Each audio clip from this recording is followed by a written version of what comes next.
కాలక్షేపం నుంచి మీకు మరో మంచి కథనాన్ని అందజేస్తున్నాం. ఆడపడుచు పార్ట్ 1. రచన వసుంధర. రాత్రి 8 గంటల సమయం. నీలంతా పిండారబోసినట్లు వెన్నెల వెన్నెల్లో జలకాలాడుతుందా అన్నట్లు పెరట్లో అసహనంగా అటూ ఇటూ పచ్చర్లు చేస్తుంది ముక్త. ఆమె ఆలోచనల నిండా భర్త గౌతమ్ ఉన్నాడు. వారిద్దరికీ వివాహమై 1.5 ఏడాది దాటింది. పెళ్లికి ముందు ముక్త జీవితం గురించి ఎన్నో కలలు కంది. ఆమె తండ్రి బడిపంతులు. అదృష్టం కొద్దీ 3 పిల్లలు. అందులో తనొక్కతే ఆడపిల్ల. గారాబంగానే పెరిగింది కాని కోరికలేమీ తీరేవి కాదు. తండ్రి తనకు వచ్చే జీతంలో ఒబ్బడిగా గడుపుకుంటూ తన కోరికలన్నీ త్యాగం చేసి పిల్లల భవిష్యత్తుకు బంగారు బాట వెయ్యాలనుకున్నాడు. ఆ ప్రయత్నంలోనే ముక్తాకు గౌతమ్ వంటి వరుణ్ణిచ్చి చేశాడు. గౌతమ్ ఉద్యోగం ప్రైవేట్ కంపెనీలో. ఎంఏ పాస్ అయ్యాడు. నెలకు 1500 జీతమంటే చాలా ఎక్కువనే అనుకుందామె. వేరు కాపురం ప్రారంభించాక కానీ అసలు విషయం తెలియలేదు. ముక్త కలలు కనేలాంటి ఇండ్లు కావాలంటే అద్దె కనీసం 1000 రూపాయలు అవుతుంది. 350 రూపాయలిచ్చి ఓ 2 గదుల ఇంట్లో ఉంటున్నారు. అందులోనే అదృష్టం, ఇంటికి కాస్త పెరడుండడం. గౌతమ్కి ఇంటి బాధ్యతలు ఉన్నాయి. నెల నెల అతడు తల్లిదండ్రులకు 200 రూపాయలు పంపిస్తుంటాడు. పెళ్లికి ముందు అతడు తన గురించంటూ ఏమీ వెనక వేసుకోకుండా మిగిలిందంతా తల్లిదండ్రులకే పంపేవాడు. ఒక్కసారిగా 10,000 ఖర్చు పెట్టలేక గౌతమ్ స్కూటర్ కొనడం లేదు. అతడు ఆఫీస్కు బస్సులో వెడతాడు. ముక్తకు గట్టిగా తనకు నచ్చిన చీర కొందామంటే లేదు. మంచి చీరలేవి 250కి తక్కువలో లేవు. నెల ఖర్చుల్లో జాగ్రత్తగా ఉంటే 6 నెలలకొకసారి దర్జాగా ఉండొచ్చు అని గౌతమ్ అంటాడు. బయటకు వెళ్ళినప్పుడల్లా దర్జాగా ఉండాలని ముక్తా కోరిక. బయటకు వెడితే ఆటోలో వెళ్ళాలి. బయట కూర్చుంటే ఐస్ క్రీంలు తినాలి. అందుకే దంపతులిద్దరూ కలిసి బయటకు వెళ్లడం తగ్గించేశారు. ఇంట్లోనే ఒకరినొకరు చూసుకుంటూ ఒకరితో ఒకరు కబుర్లు చెప్పుకుంటూ గంటలు క్షణాల్లా దొర్లించేయగలమని గౌతమ్ అంటాడు. ముక్త మనసుకది సరిపడలేదు. ఆమెకు బయట ప్రపంచంలో తిరగాలని ఉంది. తనందరికీ కనపడాలి. తను రాకుమారిలా, తన పక్కన భర్త రాకుమారుడిలా ఇద్దరూ విహరిస్తుంటే లోకమంతా కళ్ళప్పగించి తమ వంకే చూడాలన్నదైమే కోరిక. భర్త తనను ప్రేమించడంలో ఆమెకు ఆనందం లేదు. భర్త తనకిచ్చే హోదాను ప్రదర్శించడంలోనే ఉందామె సంతోషం. మీ అంతస్తు హోదా పెరగాలి. అందుకోసం మీరేం చేసినా నాకు అభ్యంతరం లేదు అని తరచుగా ఆమె భర్తతో అంటుండేది. భార్య అంటే ఎంతో ఇష్టపడే గౌతమ్ ఆమె కోరిక మన్నించి తన హోదాను పెంచుకోవాలనే ఉంది. కాని అతని పరిస్థితులు అతనికి ఉన్నాయి. విషయం భార్య ముందు చెప్పుకోవడం ఇష్టం లేక ప్రేమ గొప్పతనాన్ని పొగుడుతుండేవాడు. జీవితంలో ప్రేమను మించినది ఏదీ లేదని, ఏ దారి తొక్కినా డబ్బు సంపాదించవచ్చునని, ప్రేమ అలా దొరికేది కాదని భార్యతో అంటుండేవాడు. ముక్త ప్రేమ తనకు లభించడం వల్ల ఇతర భోగభాగ్యాల మీద మనసు లేదన్నాడు. భార్య కూడా అలాగే అంటుందని ఆశించాడు. కాని ముక్త అతడు ఏ దారి అయినా సరే తొక్కి డబ్బు సంపాదిస్తే అప్పుడే అతన్ని నిజంగా ప్రేమించేలాగుంది. ఈ విషయం చూచాయిగా పెళ్లైన 6 నెలల్లోనే గ్రహించాడు గౌతమ్. అతడది గ్రహించాక మరో 1 ఏడాది గడిచింది. సరిగ్గా నిన్నటి రోజున గౌతమ్కు విషయం మరింత ఎక్కువగా గ్రహించాల్సిన అవసరం ఏర్పడింది. గౌతమ్ బాస్ పేరు భానుప్రకాష్. అతడికి బాగా డబ్బున్నప్పటికీ సింపుల్ గా ఉంటాడు. అతని క్రింది వారందరితోనూ అరమరికలు లేకుండా మాట్లాడుతాడు. కంపెనీ యాజమాన్యంలో అతడికి చాలా మంచి పేరుంది. భానుప్రకాష్ ఇంట్లో పేరెంటానికి పిలుపు భానుప్రకాష్ ద్వారా అందింది గౌతమ్కు. భానుప్రకాష్ భార్య సంధ్యకు 2 రోజుల నుండి జ్వరం. ఆ కారణంగా అందరి ఇండ్లకు స్వయంగా వెళ్లి పిలవడం లేదు. చాలా మందిని ఫోన్ ద్వారా పిలిచింది. కొందరికి కారులో మనిషి ద్వారా కబురు పంపింది. ఆఫీస్ స్టాఫ్ కు భానుప్రకాష్ ని చెప్పమంది. పేరెంటం గురించి గౌతమ్ భార్యకు చెప్పాడు. అతడు భానుప్రకాష్ వైభవాన్ని వర్ణించి అక్కడ నీకు గొప్ప గొప్ప వాళ్ళ పరిచయాలవుతాయి అన్నాడు. ముక్తాకు సరదా ఉన్నట్లు లేదు. ఆమె తను వెళ్ళనంది. నాకు మంచి చీర లేదు, పార్టీకి ఎలా వెళ్ళను అందామె. ముక్తాకు పెళ్లినాటి పట్టు చీరలు రెండున్నాయి, కానీ ముక్తాకు పట్టు చీర కట్టుకోవడం ఇష్టం లేదు. వెళ్లేది పేరంటానికైనా పట్టు చీర నా వయసుకు తగ్గది కాదు. మంచి గార్డెన్ చీర అయితే బాగుంటుంది అంతే ముక్త. 2 నెలల క్రితం గౌతమ్ ఆమెకు గార్డెన్ చీర కొన్నాడు. ఖరీదు 250 రూపాయలు.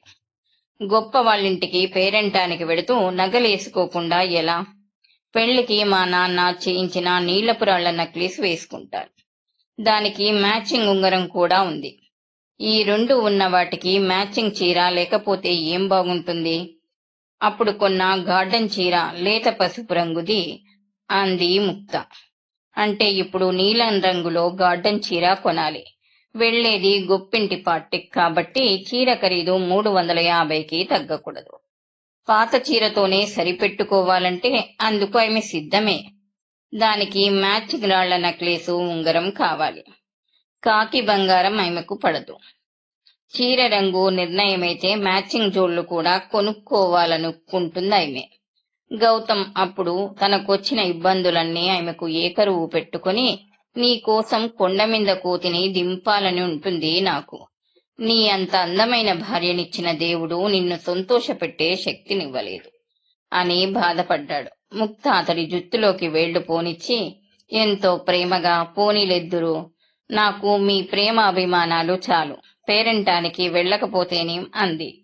అది బాస్ ఇంటి పిలుపు, వెళ్ళకపోతే ఆయనకు కోపం వస్తుంది. ఆఫీస్లో ఆయన తనపై కక్ష గట్టవచ్చు. నా భార్య స్వయంగా పిలవలేదని నీ భార్య రానంటుంది. ఆమెకు నిజంగా జ్వరం, భార్యనెలాగో అలా ఒప్పించాలి అన్నాడు బాస్ ప్రతి ఉద్యోగితో. ముక్త వెళ్లకుంటే అది అసహాయతగా గాక అహంకారంగా భావించబడుతుంది. గౌతమ్ భార్యకు తన ఇబ్బంది చెప్పుకున్నాడు. మీరు మీ సంగతే చూసుకుంటున్నారు, నా సంగతి ఆలోచించరేం? ఆడాళ్ల మధ్య ఎన్నో ఉంటాయి. నలుగురిలోనూ అవమానపడే కంటే పేరంటానికి వెళ్ళకపోవడమే మేలు అంది ముక్త. చివరకు గౌతమ్ అప్పు చెయ్యాలని నిర్ణయించుకున్నాడు. నెలాఖరు రోజుల్లో 500-600 మాటలు కాదు. అతడు తన ప్రయత్నం తాను చేస్తున్నాడు. ఆ రోజు ఆఫీస్ నుంచి పెందరాలే ఇంటికొచ్చేస్తానని, ఇద్దరం కలిసి షాపింగ్ కు వెడదామని భర్త ఆమెకి చెప్పాడు. పెందరాలే అన్నవాడు అసలు టైము దాటినా ఇంటికి రాలేదు. టైము 8 అయింది, అయినా అతడింకా రాలేదు. ముక్త అసహనంగా పచ్చర్లు చేస్తుంది. పెరట్లో పేరంటం వంక పెట్టి గార్డెన్ చీర కొనుక్కోవాలనుకుందామె. కాని ఏదైనా కుంటి సాకు చెబుతాడేమోనని ఆమె భయం. గుమ్మంలో ఎదురు చూసి చూసి చివరకు పెరట్లోకి వచ్చింది. ఆకాశంలో వెలిగిపోతున్న చంద్రుడు కాని, అతడు కురిపిస్తున్న వెన్నెల కాని ఆమెకు సంతోషాన్నివ్వడం లేదు. తలుపు తట్టిన శబ్దం కోసం ఎదురు చూస్తుంది. చివరికి ఆమెకు ఆ శబ్దం వినిపించింది. ఒక్క పరుగున ఇంట్లోకి వెళ్లి వీధి తలుపు తీసింది. గుమ్మంలో గౌతమ్. ఇంత ఆలస్యమైంది అంది ముక్త. ఆలస్యమైతేనేం, డబ్బు దొరికింది, ఎల్లుండి కదా, రేపు సాయంత్రం మనం షాపింగ్ కు వెళదాం అన్నాకనే గౌతమ్ లోపల ప్రవేశించాడు. భానుతేజంలా వెన్నెలలు కురిపిస్తూ ఎందరికో కవితా వస్తువైన పున్నమి చంద్రుణ్ణి మించి గౌతమ్ ముఖం వెలిగిపోతుంది. ఆ వెన్నెలలు ముక్తకు ఆనందాన్ని కలిగిస్తున్నాయి. ముక్త ఆటో వాళ్లకు డబ్బిచ్చి కిందికి దిగింది. ఆటో ఆ బంగ్లా ముందాగింది. ఎదురుగా చిన్న గేటు. ముక్త గేటు తీసుకుని లోపలికి వెళ్ళింది. ఇంటి చుట్టూ పూల తోట. తోటలో రకరకాల పూలు, అందమైన పూలు. ఆ పూలన్నీ ముక్తాని పలకరిస్తున్నాయి. ముక్త వాటి అందాన్ని చూడ్డం లేదు, పలకరింపుని వినడం లేదు. ఆ పూల తోట యజమానురాలిని తలుచుకుని అసూయపడుతుంది. ఆ అసూయతోనే ఆమె ఆ ఇంట్లో ప్రవేశించింది. ముందుగా నిండిందో పెద్ద హాలు. ఆ హాల్లోనే పేరెంటాళ్ళున్నారు. ముక్త గుమ్మంలో అడుగు పెట్టగానే చాలా మంది కళ్ళటు తిరిగాయి. ఆ ఇంటిని దూరాన్నించి చాలాసార్లు చూసింది ముక్త. లోపలికి వెళ్లడం అదే మొదటిసారి. ఒక సన్నని పొడువాటి స్త్రీ ఆమెను సమీపించింది. ఆమె మరీ అంత అందగత్తె కాకపోయినా హుందాగా ఉంది. ఛాయ మాత్రం బంగారంలా మెరిసిపోతుంది.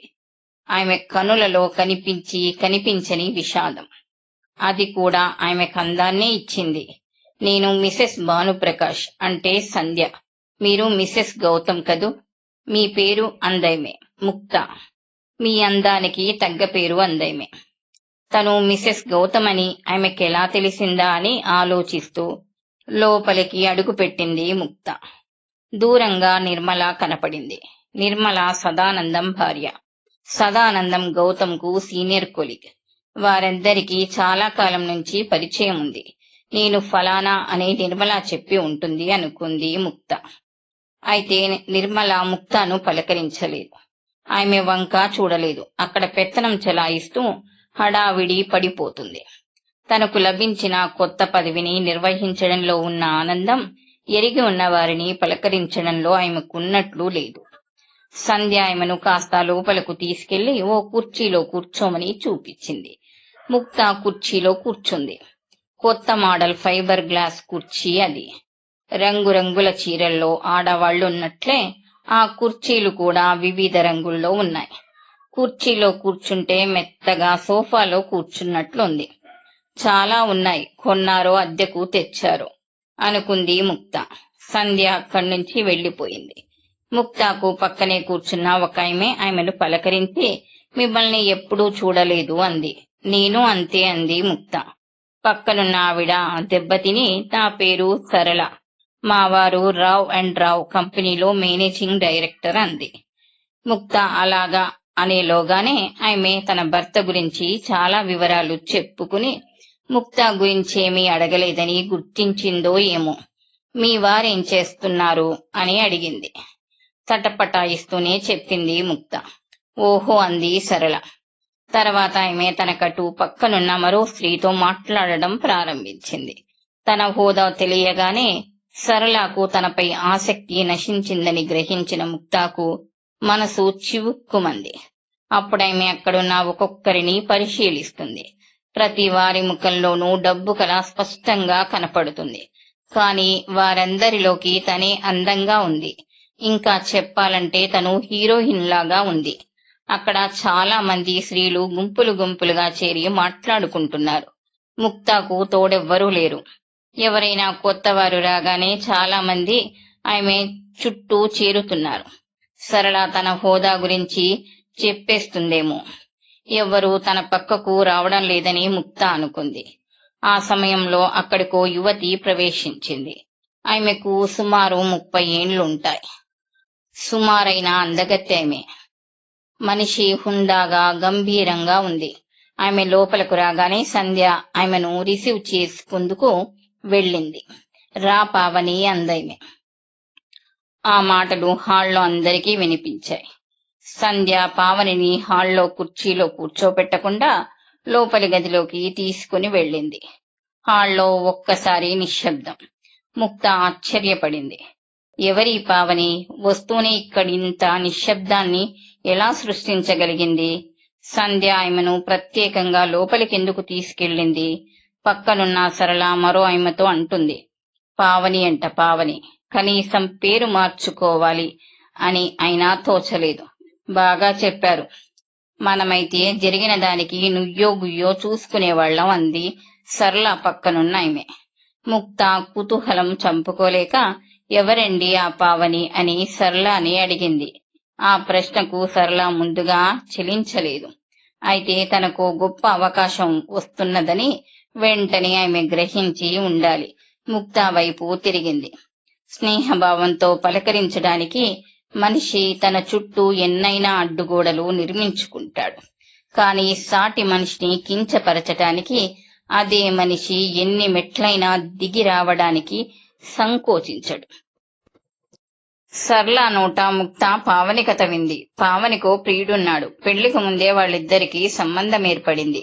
ప్రియుడు ఆమెను మోసం చేశాడు. పావని అబార్షన్ చేయించుకుంది.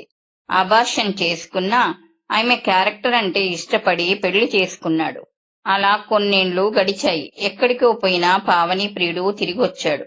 పావనిని బ్లాక్మెయిల్ చేయాలనుకున్నాడు. ఫలించలేదు. పావని కథ భర్తకు తెలుసునని తెలిసాక అతడు ఆమెను రేప్ చేశాడు. పావని పోలీస్ రిపోర్ట్ ఇచ్చింది. పావని ప్రియుడికి యావజ్జీవ కారాగార శిక్ష పడింది. జరిగిన దానికి పావని సిగ్గుపడలేదు. పైగా ధైర్యంగా తలెత్తుకుని తిరుగుతుంది. పావని భర్తకు ఆమె ప్రాణం.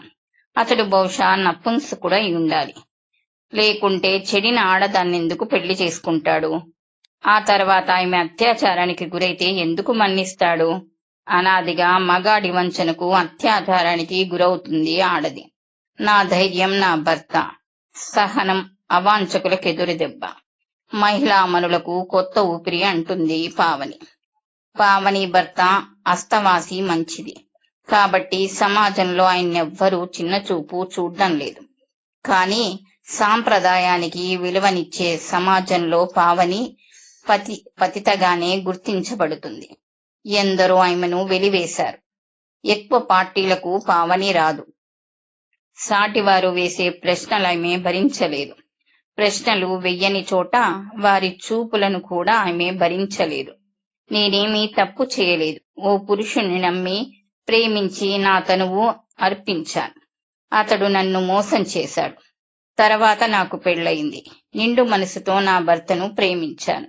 నన్ను మోసగించిన వాడు నాపై అత్యాచారం చేశాడు. అందులో నా తప్పేముంది? నా దురదృష్టం. వాడు మళ్లీ మరొకరిపై అత్యాచారం చేయకూడదని పోలీసులకు అప్పగించాను.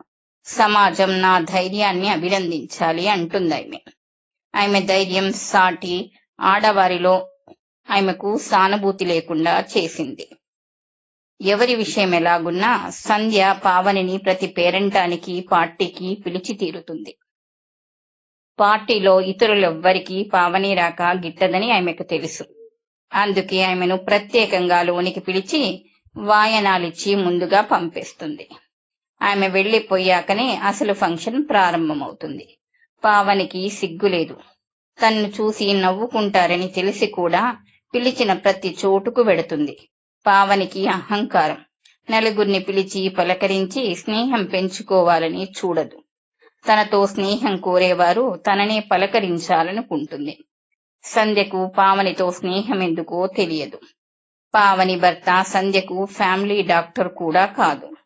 సరళ అభిప్రాయంలో సంధ్య అమాయకురాలు, మాయా మర్మం తెలియని మనిషి. పావనికి ఇక్కడ స్నేహితురాండ్రూ లేరు. సంధ్యనైమే బుట్టలో వేసుకుని స్నేహితురాలిని చేసుకుంది. పావని గురించి ఇంకా రకరకాలుగా చెప్పాలనుకుంది సరళ. కాని ఇంతలోనే వాయనం తీసుకుని వెళ్లిపోయింది ఆమె వెళ్లిపోయేదాకా హాల్లో నిశ్శబ్దం. పావని నిష్క్రమించగానే అక్కడ కార్యక్రమం ప్రారంభమైంది. కార్యక్రమం నడుస్తుండగా ఎందుకో భానుప్రకాష్ వచ్చాడు. సంధ్య అతడికెదురై ఈ సమయంలో వచ్చారేమిటి అంది. అతడు నవ్వాడు. అతడి రూపం హోదాకి తగ్గట్టే ఉంది. ఎందరో కన్నెపిల్లలు కలలు కనే సినీ హీరోలా ఉన్నాడతడు. అతడి నవ్వు మాత్రం సినీ హీరోల నవ్వు కంటే మనోహరంగా ఉంది. ఉండండి, వీరందరినీ మీకు పరిచయం చేస్తాను అంది సంధ్య. ఆమె ఒక్కొక్కరినే పేరు పేరున భర్తకు పరిచయం చేసింది.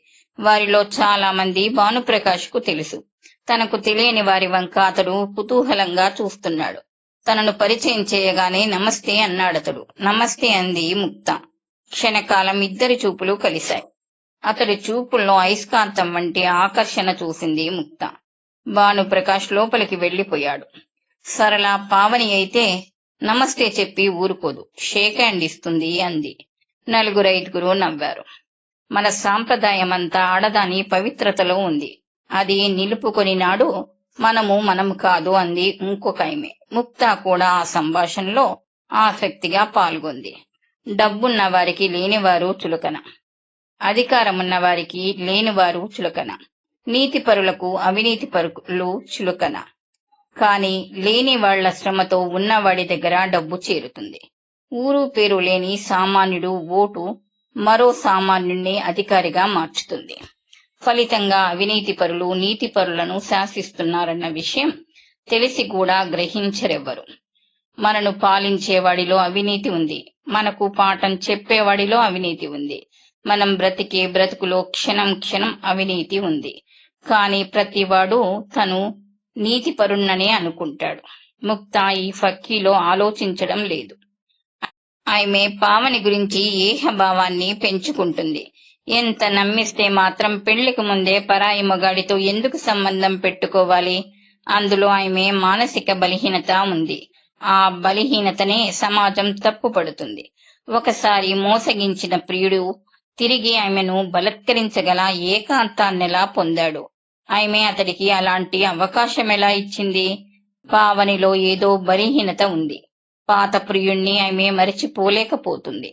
లేక నలుగురు అనుకున్నట్లయిమే భర్త నసంసుకుడై కావచ్చు.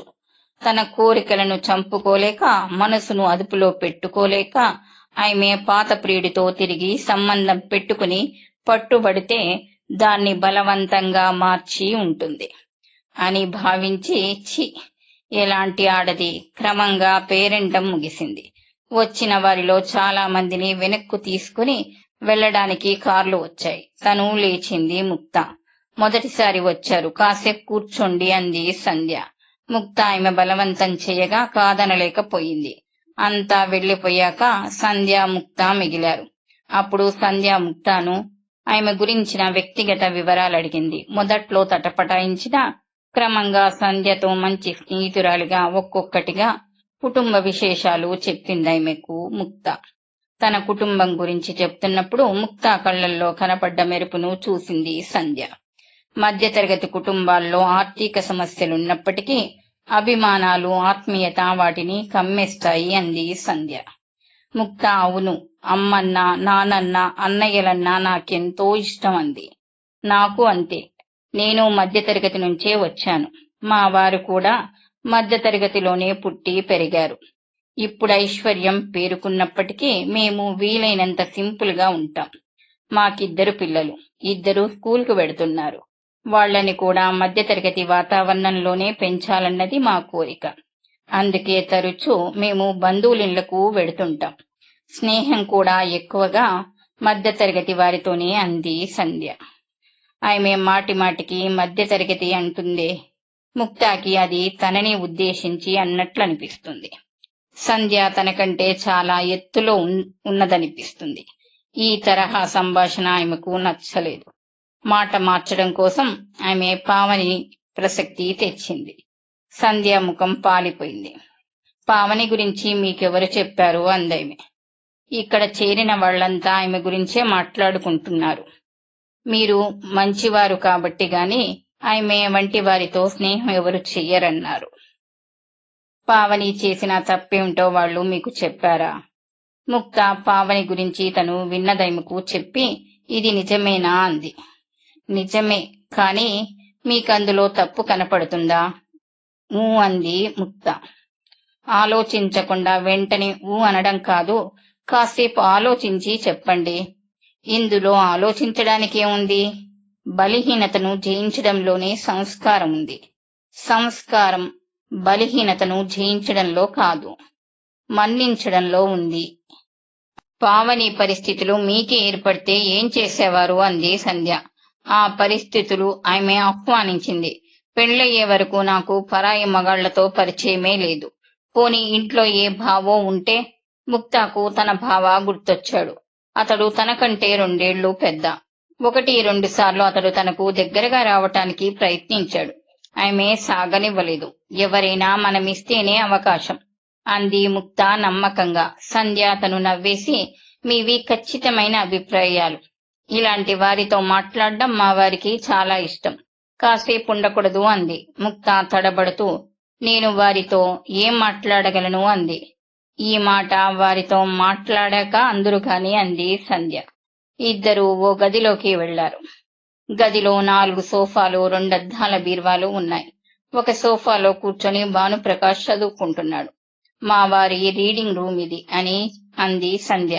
భానుప్రకాష్ పుస్తకంలోంచి తలెత్తి వారి వంక చూసి చటుక్కున లేచి నిలబడి ప్రశ్నార్థకంగా భార్య వంక చూశాడు. మిసెస్ గౌతమ్, పేరు ముక్త. అభిరుచుల్లో మీ వంటిదే ఈమె. మనకు మంచి స్నేహితురాలు అంది సంధ్య. ఇద్దరూ అతడికెదురుగా కూర్చున్నారు. కబుర్లు మొదలయ్యాయి. ఆఫీస్కు నేనే బాస్ని కావడం వల్ల నా ఇష్టం వచ్చినప్పుడల్లా ఇంటికి వచ్చేస్తుంటాను. అయితే అందరికంటే నేనే ఎక్కువసేపు పనిచేస్తాను. రాత్రింబవులు తేడా లేకుండా పనిచేస్తాను అన్నాడు ముందుగా భానుప్రకాష్. ఆ సమయంలో ఇంట్లో ఉండడానికి అతను సంజాయిషి ఇస్తున్నట్లు తోచింది ముక్తాకు. ఒకసారి ఇంటికి వచ్చాక మళ్ళీ ఆఫీస్కు వెళ్లబుద్దేస్తుందా అంది ముక్త. ఏముంది, మీ వంటి వారిని పలకరించడం అవుతుంది. ఆ ఇన్స్పిరేషన్స్ తో మరింత ఉత్సాహంగా పని చేయగలుగుతాను అన్నాడు భానుప్రకాష్. ముక్త ఇబ్బందిగా నవ్వింది. సంధ్య వెంటనే అయితే మీ స్టాఫ్ ను కూడా ఓ వేలాపాలా లేకుండా ఇంటికి పంపేస్తుండండి, బాగా పనిచేస్తారు అంది. నువ్వు చెప్పింది ఆలోచించవలసిందే అంటూ భానుప్రకాష్ ఆలోచన అభినయించసాగాడు. మీరు ఆలోచిస్తుండండి, నేనిప్పుడే వస్తాను అంటూ సంధ్య అక్కడి నుంచి లేచి వెళ్లిపోయింది. ముక్త తను లేవాలనుకుంది కానీ సంధ్య చాలా త్వరగా వెళ్లిపోయింది. ముక్త లేచేలోగా భానుప్రకాష్ ఆమెతో, సో మిగతా స్టాఫ్ విషయం ఎలాగున్నా మీ వారిని ఆఫీస్ మధ్యలో ఇంటికి పంపలేను. మాకు మీరు ఇన్స్పిరేషన్ కావచ్చు, కానీ మీ వారికి అట్రాక్షన్ అంటే అయస్కాంతం. ఒకసారి ఇంటికి వెడితే ఇంకా రాలేడు అన్నాడు. ముక్తకేమనాలో తోచక ఇబ్బందిగా నవ్వింది. మిసెస్ ముక్త, మీ ముఖంలో సంస్కారంతో పాటు ఒక విధమైన గ్రేస్ ఉంది. ఏ దేశానికో మహారాణి కావలసిన సౌందర్యం మీది. కాకపోవడం మీ అదృష్టం. ఎందుకంటే మహారాణికి భర్త సాన్నిధ్యం లభించదు అన్నాడు భానుప్రకాష్. తను మాట్లాడకపోతే బాగుండదని మీ ఇండ్లు చాలా అందంగా తీర్చిదిద్దారు. సంధ్య గారి అభిరుచి గొప్పది అంది. అభిరుచి సంధ్యది కాదు, నాది అన్నాడు భానుప్రకాష్. అతడు అలాగా అనడం మోటుగా అనిపించింది ముక్తకు. భార్య గురించి తనన్నా ఒకే ఒక్క మంచి ముక్క అతను ఆమోదించకపోవడం సంస్కారం కాదని అనిపించింది ఆమెకు. భానుప్రకాష్ మళ్ళీ నేను సంధ్యను చిన్నబుచ్చాలని అలా అనలేదు. నిజం చెప్పడానికి నేను సంకోచించను. సంధ్య కూడా నా నిజాలంటే ఇష్టపడుతుంది. ఉదాహరణకు మీరు వెళ్ళాక సంధ్యతో చెప్తాను, ఐశ్వర్యమున్న నాకంటే మీరున్న గౌతమ్ అదృష్టవంతుడని. ఆమె ఏమీ అనుకోదు అన్నాడు. మొదటిసారిగా ముక్తకు చిరాకు కలిగింది. ఆ చిరాకు ముఖంలో వ్యక్తం చేసిందామె. భానుప్రకాష్ అది గమనించిన వాడిలా, ఒక విధంగా నేను అదృష్టవంతుణ్ణి. నాకు తోచింది నేను ధైర్యంగా మాట్లాడగలను. ఎదుటి వాళ్లకు నా మాటలు చిరాకు కలిగించినా వింటారు. ఎందుకంటే నేను వారికో వారి భర్తలకో అధికారిని కనుక. ఎందరి భవిష్యత్తు నా చేతుల్లో ఉంది కనుక అన్నాడు. ముక్తాకు అతడి మాటల్లో హెచ్చరిక కనపడింది. ఆ హెచ్చరిక ఆమె చిరాకును భయంగా మార్చింది. భానుప్రకాష్ ఆ భయాన్ని కూడా చదివినట్లే ఉన్నాడు. సినిమాల్లో అసభ్య దృశ్యాలు, సంభాషణలు ఉంటున్నాయి. వాటి కారణంగా చిత్రం ఘన విజయం సాధిస్తుందని నిర్మాతల అభిప్రాయం. పత్రికల్లో క్రమంగా అశ్లీలత చోటు చేసుకుంటుంది. పత్రిక సర్క్యులేషన్ కి అవే కారణమని సంపాదకుల అభిప్రాయం. మనమంతా సినిమాలు చూస్తున్నాం, పత్రికలు చదువుతున్నాం, స్నేహితులతో చెనువుగా మాట్లాడుకుందుకు భయపడుతున్నాం. హేమమాలిని బాగుంటుంది, శ్రీదేవి బాగుంటుంది, భానుప్రియ బాగుంటుంది, వాళ్ళు బాగున్నారని చెప్పుకోవటానికి ఏమీ సందేహించని మనలో మనము బాగోగుల గురించి చెప్పుకుందుకు ఎందుకు తటపటాయిస్తామో నాకు తెలియదు. అందంలో మీరు వాళ్లను మించారు. సినిమాల్లో నటించని కారణంగా మీ అందం గురించి మాట్లాడడానికే భయపడాలా నేను? అతడి వాదన చిత్రంగా అనిపించిందామెకు. ఏ మిథున్ చక్రవర్తో గోవిందయ్యో బాగుంటాడని మీరు మీ భర్తకు చెప్పకుండా ఉండగలరా? అది తప్పుగా మీ భర్త భావిస్తాడా? అలాంటప్పుడు అదే విధంగా నేను మీ గురించి మీరు నా గురించి మాట్లాడుకోవడం తప్పవుతుందా? ఇదంతా ఎందుకు చెప్తున్నారు అంది ముక్త. స్నేహానికి మొదటి మెట్టు చనువు. అర్థం లేని బహువచనాలతో ఒకరినొకరు దూరం చేసుకోకూడదు.